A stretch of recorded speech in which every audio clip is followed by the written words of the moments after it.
Please welcome to the stage, Jason "Mutt" Rodgers!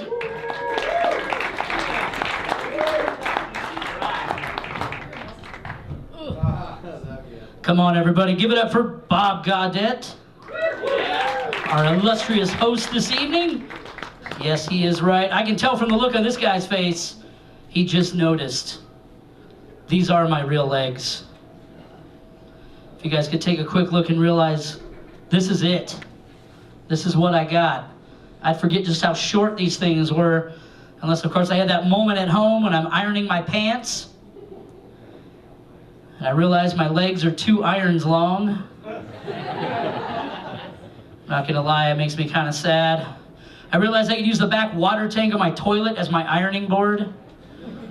So I'm just there, ironing my tiny, tiny pants. That's when I realized I'm actually so short, I don't even meet the height requirement for a Napoleon complex. That's right, that joke goes over big in college towns, that's good. You guys understand, you know where I'm coming from.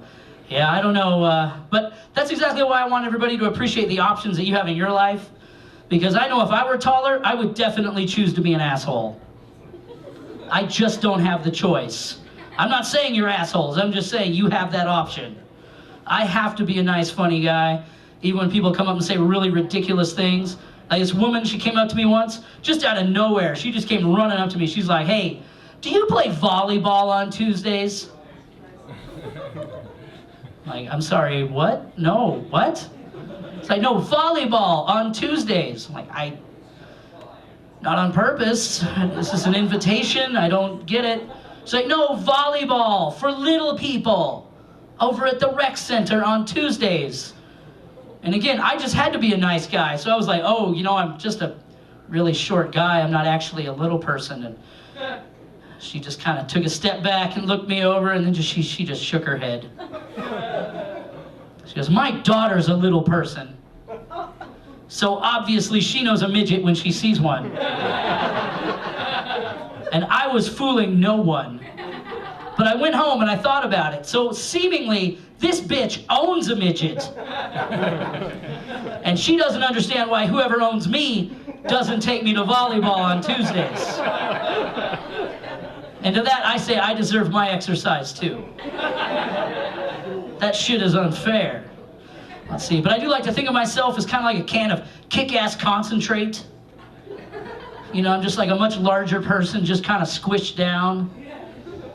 You know, I don't want to say I'm pessimistic about relationships, but, you know, I do have that moment on, you know, one of my many first dates when I'm looking across the table and I'm thinking, you know, are these the eyes of the person I want to be looking into each and every time I'm standing on the porch picking up the kids for the weekend? I'll wait. No. So far, the answer has been no. Let's see, what else do I want to go into?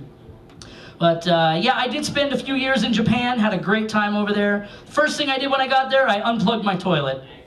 I unplugged my toilet because I just don't trust that shit. I saw The Simpsons. I don't want to hear what that thing has to say. I'm not going to shit into an electrical appliance. Toilet gets unplugged. Second thing I did is I tried to get a picture of a monkey because nobody told me there would be monkeys. But one day I opened up my front door, standing right there on my porch. There's just this little monkey. He sees me, I see him, he just goes, "Ah, monkey!" and he runs away. And I swore I'd get a picture of one of these monkeys one day. Finally, I got my chance.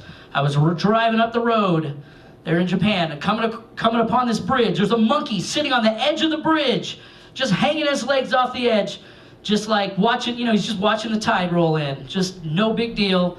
I'm coming up, I'm like, here's my chance to get a picture of one of these monkeys. I get the window down, stick the camera out the window, and I realize I'm not going to get a good picture of his face. So I beep the horn. And the thing is, if you feel worse, but if you beep your horn and cause a Japanese monkey to spring off of a bridge to its untimely death, like, you're gonna need help and support after that. Support that's just not available for English speakers in a foreign country. That's right, I'm still trying to get over that shit. But I don't know A lot of people don't know this about me, but my favorite American ever, Jesus. Fucking A, right? Jesus. Yeah, he was kind of a passive-aggressive fuckhead, though. I want to say he was passive-aggressive.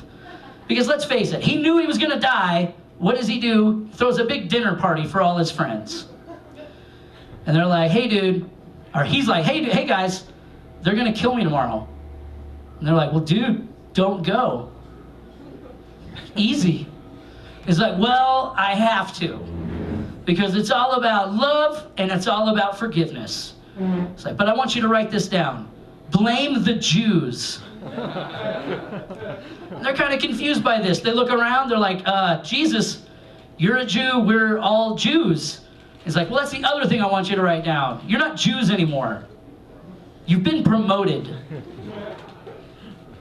Kind of gets me on Old Testament God. Old Testament God, now that guy was a dick. That's the truth. Any little deviation off the path, the smitings and the wrath would just come raining down. And then his only begotten son is tragically killed. So the tragedy really mellowed him out.